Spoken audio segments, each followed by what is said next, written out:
आनंद हो गया। दैहिक, दैविक, भौतिक तीनों ताप हमारे पीछे पड़े हुए हैं और इन तीनों तापों की निवृत्ति भगवान की शरणागति से हो जाएगी। शरणागत भक्तों का जीवन देखो, त्रिविध ताप उनके जीवन में नहीं है। देखिए महाराज जी, शरीर का भोग, शरीर का प्रारब्ध तो शरीर के साथ है, उस प्रारब्ध के अनुरूप दैहिक, दैविक, भौतिक ताप आएंगे, पर ताप की, कष्ट की अनुभूति करने वाला जो मन है ना, वो मन जहां लगा रहना चाहिए वहां लग जाता है, तो फिर उस ताप के रहे आने पर भी उस ताप की अनुभूति नहीं होती। आपको सुनकर आश्चर्य होगा, कानपुर जिले में गंगा जी के किनारे एक महात्मा रहते थे। अहर्निश युगल नाम उनकी वाणी से प्रकट होता रहता था। श्री सीताराम, श्री सीताराम, श्री सीताराम, श्री सीताराम, ऐसे बोलते रहते थे उच्चारण से। और परमहंस महात्मा थे। लोग, ब्राह्मणों का गांव निकट था, वहीं से ब्राह्मण देवता रोटी ले आते थे। एक एक दिन एक एक ब्राह्मण के घर से रोटी आ जाती थी, उसी को 24 घंटे में एक बार खा लेते थे। बोलते कुछ नहीं थे, श्री सीताराम, श्री सीताराम, श्री सीताराम करते रहते थे। उनके शरीर में घाव हो गए, और घाव में कीड़े पड़ गए। घाव में कीड़े हो गए, और कीड़ा कोई घाव से नीचे गिर जाता तो उनका हृदय इतनी दया से भर जाता कि अरे भैया कहाँ जाओगे, मर जाओगे, क्या खाओगे। तो उस गिरे हुए कीड़ों को उठा के घाव में फिर से रख लेते। आपकी बुद्धि वहां तक जा सकती है? ऐसा कोई कर सकता है क्या? जिसकी देह में ममता हो, वो कीड़े को उठा के घाव में रख लेते। दवाई तो करते नहीं, किसी तरह की कोई दवाई ववाई नहीं।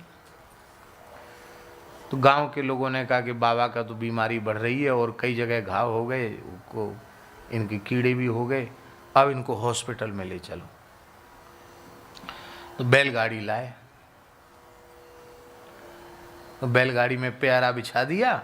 गांव में ऐसी सुविधा होती, प्यारा बिछा दिया, दरी बिछा दी, कंबल बिछा दिया। बाबा जी को कहा चलो। कहाँ? कहे हॉस्पिटल ले चलेंगे आपको। अंग्रेजी जमाने की बात है, हॉस्पिटल ले चलेंगे आपको, इलाज कराएंगे आपका, मरहम पट्टी कराएंगे, घाव ठीक कराएंगे। ओ नहीं नहीं नहीं नहीं, हम बिल्कुल ठीक हैं, बहुत आनंद है, बहुत आनंद। बोले नहीं नहीं, अब आपकी बात सुनेंगे नहीं हम लोग, हम ले चलेंगे आपको, इलाज कराएंगे। तो महात्मा ने देखा ही तो मान ही नहीं रहे, पकड़ के जबरदस्ती उठा के धर रहे। उनके मुंह से क्या निकल गया? बोले देखो, जो हमको हमारी इच्छा के विरुद्ध यहाँ से ले जाएगा ना, उसका विनाश हो जाएगा। गृहस्थियों की तो विचारों की भक्ति कितनी है, उनकी तो उतनी ही भक्ति कि हमारे घर परिवार में लोग सब मौज आनंद में रहें, किसी का कोई बुरा ना हो, ये तो सब बेचारे चाहते हैं। अब बाबा जी का इलाज भी करावें और हमारा विनाश हो तो कौन कराएगा इलाज? वो सब छोड़ दिए उन्होंने। बाबा तो आप जानो, ऐसा मत बोलो महाराज, आप सिद्ध महात्मा हो, ऐसा नहीं बोलो कि हमारा जो इलाज कराएगा उसका विनाश हो जाएगा, आप यहीं रहो। चले गए लोग, और बाबा जी धीरे से खिसक कर गंगा जी के जल में चले गए। खाना पीना तो बंद कर ही दिया, गंगा जी के जल में चले गए। इतने जल में डूबे रहे गंगा जी के।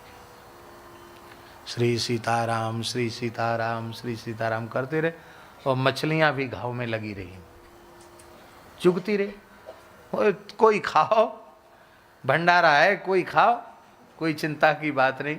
गांव में लोगों ने कहा कि अरे महात्मा तो अब पता नहीं बहुत दुखी हो गए, गंगा जी में चले गए, बाहर ही नहीं निकलते हैं। 7-8 दिन हो गए, अब लोग आने लग गए, बाबा जी बाहर निकलो, किसी की सुनते नहीं। श्री सीताराम, श्री सीताराम, इतने जल में बैठे। अंत में लोगों ने कहा महाराज आप क्षमा करें हम लोगों की गलती को, आप बाहर आ जाएं, आपका सारा शरीर गल गया है, गंगा जी के जल, लगातार जल में बैठे रहे, शरीर गल गया, आपका शरीर गल गया, आप बाहर आ जाएं, आपको हम कहीं नहीं ले जाएंगे, आप जैसे चाहें प्रसन्नता से वैसे ही रहें। सबने बहुत प्रार्थना की तो बाबा जी फिर आ गए आराम से, आके अपने कुटिया के पास आ गए। धीरे धीरे उनका शरीर सूखा, वो सब चमड़ी उतर गई, सब चमड़ी गली हुई थी, उस सूख के पपड़ी होके सब उतर गई।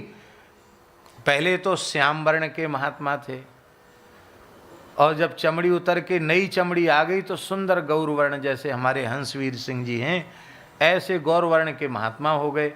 और लोग ऐसे हो गए वो कि लोग कहें कि बाबा जी ने कायाकल्प कर लिया है। तो कोई पूछे बाबा कायाकल्प कर लिया, बोले गंगा जी जाने। क्या कहते? गंगा जी जाने। हम तो गंगा जी में चले गए थे कि लोग परेशान हो रहे हैं हमको देख के, हम गंगा जी में, तो महात्मा तो मरने के बाद गंगा जी जाते ही है, जीते जी हमको गंगा जी चलो, अब गंगा जी जाने। गंगा जी ने कायाकल्प कर दिया। अब देखिए, शरीर का कष्ट तो उपस्थित हुआ, लेकिन उनकी वृत्ति भगवान में लगी हुई है, इसलिए दैहिक दैविक भौतिक पीड़ा का अनुभव उनको नहीं हुआ। क्योंकि सुख दुख का अनुभव करने वाला मन है, मन जिसे अनुकूल रूप में अनुभव करता है वो सुख हो जाता है, मन जिसका प्रतिकूल रूप में अनुभव करता है वो दुख हो जाता है। और अनुकूल प्रतिकूलता का अनुभव करने वाला मन भगवान में लग गया, उनके नाम रूप लीला में लग गया, तो न अनुकूल रह जाएगा न प्रतिकूल रह जाएगा, फिर तुम्हारे आनंद को कोई प्रभावित करेगा नहीं।